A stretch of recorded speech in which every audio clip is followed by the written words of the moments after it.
menyampaikan sesuatu. Monggo Pak Sumario. Itu ya. Izin Pak, mohon off cam. Bukan kebelet Pak Wasma. Ini kalau Nyuwun kebelet harus off cam ya. Kan, karena tadi kalau saya tangkap relevansinya itu lebih cenderung ke sejarah Pak, ke belakang. Sementara yang pertanyaan tadi kan konteksnya tasawuf dalam kehidupan berbangsa dan bernegara. Artinya bagaimana dalam kehidupan berbangsa bernegara di era modern sekarang ini. Kalau disampaikan tadi benar. Kalau sejarah bicara sejarah, tasawuf untuk pendapat Pak Damanhuri dari cerita zaman Belanda, zaman apa tadi kan boleh. Tapi kan di sini yang dipertanyakan relevansi sebenarnya. Tasawuf itu dalam kehidupan berbangsa dan bernegara ini relevansi seperti apa sih? Itu kan, kalau saya tangkap pertanyaan tadi Pak Kosma, kalau nggak salah ya, poin pertama seperti itu. Ya, Jadi yang dijawab itu maksud saya itu tasawuf itu bagaimana dengan kehidupan berbangsa dan bernegara kita sekarang ini.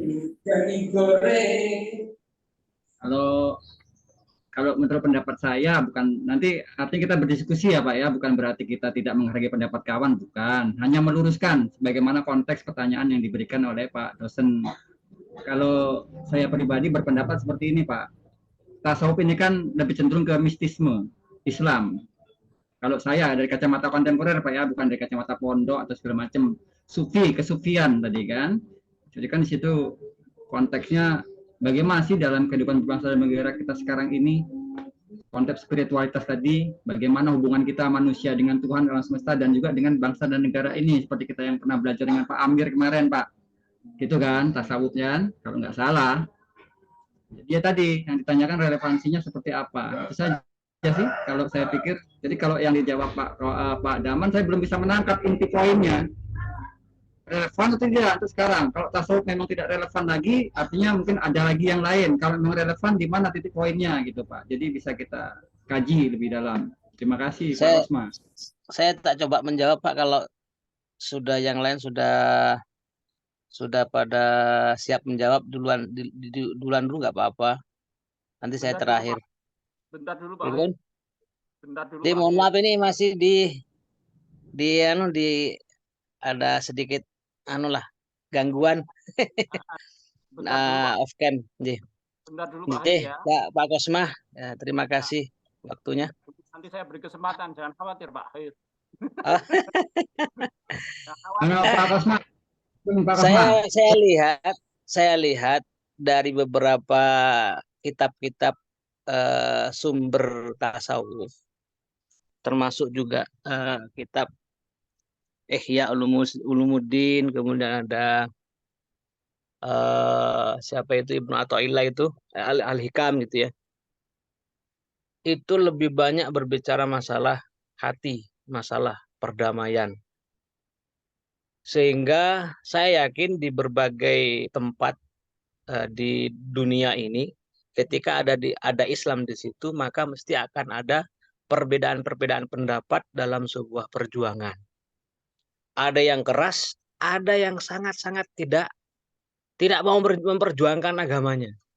Nah, relevansinya bagaimana? Kalau kemudian kita sering berbicara masalah hati, maka akan bisa mengakomodir baik itu yang fundamentalis maupun yang sangat-sangat meremehkan tentang ifrad dan tafrid lah, kalau di dalam ilmu tauhid itu, akidah itu. Jadi tengah-tengah dia. Tidak akan terlalu mudah mengkafirkan orang lain, mudah ngejat orang lain lah, seperti itu. Nah, ada yang terlalu meremehkan dalam Islam ini. Yes, pokoknya yang penting Islam gitu aja, nanti kemaksiatan jalan terus. Lah disinilah kemudian tasawuf ini berdiri di tengah-tengah ini agar supaya mendamaikan masyarakat sehingga bernegara dan berbangsa itu tetap aman dan damai. Ini titik poinnya mungkin di situ. Mungkin itu aja Pak.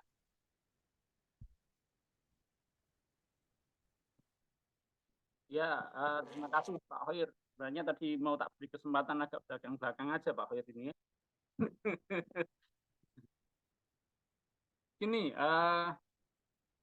Pak Sumario tadi, kembali ke Pak Sumario dulu ya. Saya kira nggak apa-apa dan sah-sah saja ketika Pak Damanhuri menyampaikan pendapatnya soal sejarah ya tadi ya. Saya kira sah-sah saja itu, relevansi itu kan bisa ditarik ke belakang, mundur ke belakang, bisa juga langsung bahkan meloncat kan juga bisa gitu ya. Loncat-loncat kan biasa kita itu. Jadi saya kira bagus yang disampaikan oleh Pak Khair tadi. Cuman ketika relevansi bernegara ini perlu kita rumuskan bersama tadi yang belum menohok kepada relevansinya kita ketika kita bernegara. Kalau saya baca dari yang disampaikan Pak Khair tadi masih soal ke individu, bagaimana seseorang dalam menyikapi, dalam bersikap tasawuf gitu ya, karena bicara soal mengolah hati tadi ya.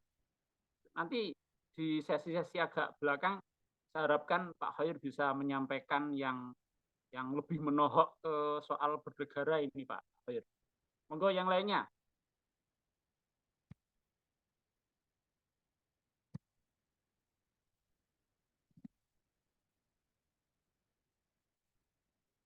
Ini pada diam 1000 bahasa ini bagaimana ini Bu In selaku PJ?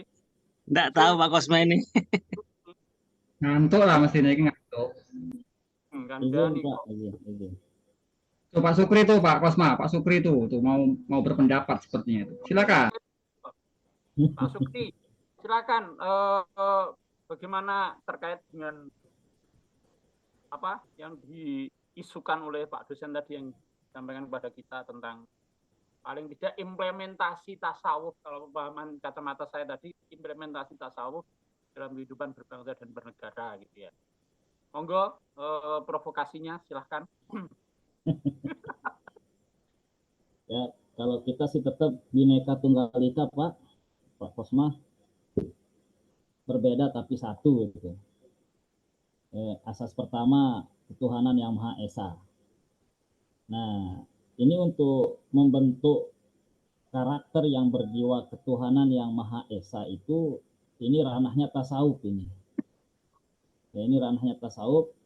Bagaimana mencetak pemimpin yang berkarakter, bagaimana menjadikan kita seorang pemimpin yang amanah, seorang rakyat yang peduli satu sama lain, peduli dengan lingkungan, ya ini ranahnya tasawuf ini. Kalau kita baca di tasawuf modernnya Buya Hamka, saya kira sudah terlalu luas di sana dibahas. Termasuk di sana sifat amanahnya bagaimana, sifat qanaahnya kita juga gimana. Saya kira begitu Pak Kosma. Jadi Bhinneka Tunggal Ika saja ini sama Pak Sumario, Pak Damanhuri. Saya kira tetap merdeka gitu Pak. Ya Pak, cukup Pak. Ya, ini Pak Kosma, sedikit menanggapi Pak Kosma ya. Kita kan pahami kalau dalam belajar tasawuf, saya yang awam ini loh Pak. Kalau kita lihat baca Husain Haikal itu kan dia mengatakan bahwa tasawuf itu kan hidup sederhana, dari kesan kemewahan dan berlebihan. Serta mereka itu kan kaum-kaum yang kalau makan itu bila lapar dan tidak makan kalau kenyang. Jadi kalau relevansi dengan kehidupan berbangsa dan bernegara seperti sekarang ini kan pejabat-pejabat itu bisa dilihat Pak, sudah kenyang itu masih makan juga Pak, aspal dimakan Pak, ya kan, aspal dimakan, timah dimakan itu Pak, semuanya dimakan itu Pak. Nah itu maksud saya itu relevansinya ke situ. Dalam perhitungan berbangsa dan bernegara tuh memang apa perlu betul agar mereka tidak lagi makan yang macam-macam Pak, makan nasi saja gitu Pak. Kami aja makan nasi sudah habis, giginya ompong nggak kuat lagi Pak, apalagi makan aspal, makan timah, makan tembaga itu Pak. Nah itu seperti itu mungkin Pak, silakan. Terima kasih.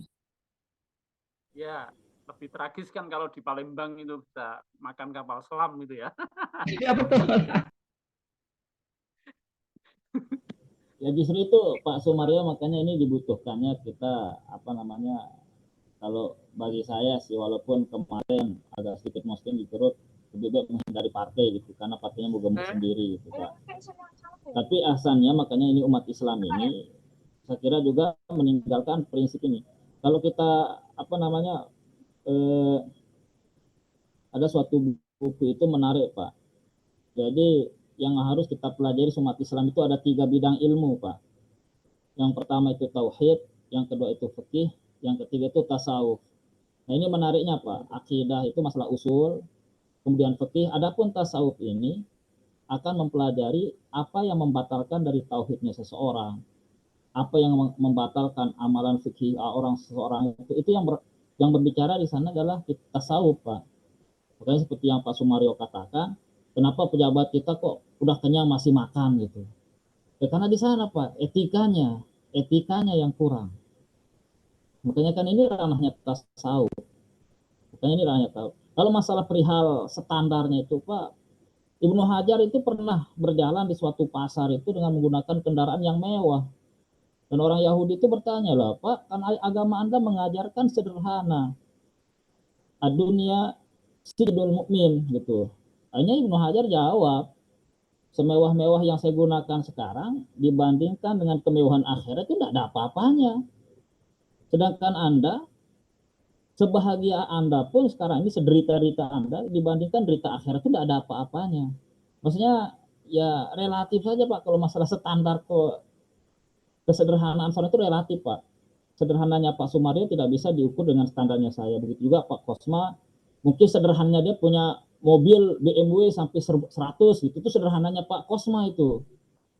Nggak bisa distandarkan dengan saya yang sederhana itu punya pesawat helikopter atau pesawat terbang gitu, Pak. Nggak bisa, Pak, disamakan, Pak. Mungkin begitu, Pak Kosma.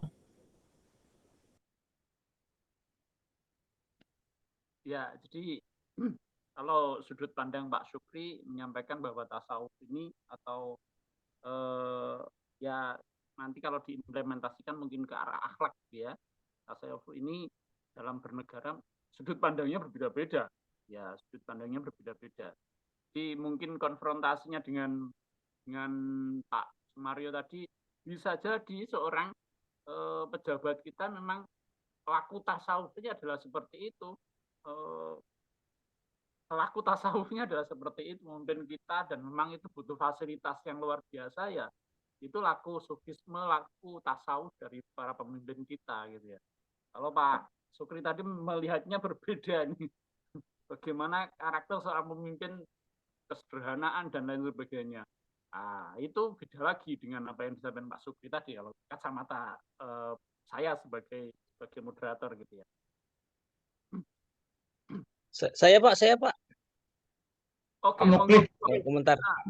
Ya tadi mungkin sampai bagaimana Pak Khair?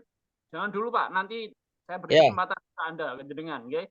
Nah, ini konfrontasi dari gitu. Pak Sumario tadi perlu dipertajam lagi itu ya. Bagaimana itu Pak Sumario gitu ya? Kalau saya sih Pak, pendapatnya, jadi apa yang jenengan sampaikan itu insya Allah benar, dan apa yang disampaikan sama Pak Sumario juga benar, karena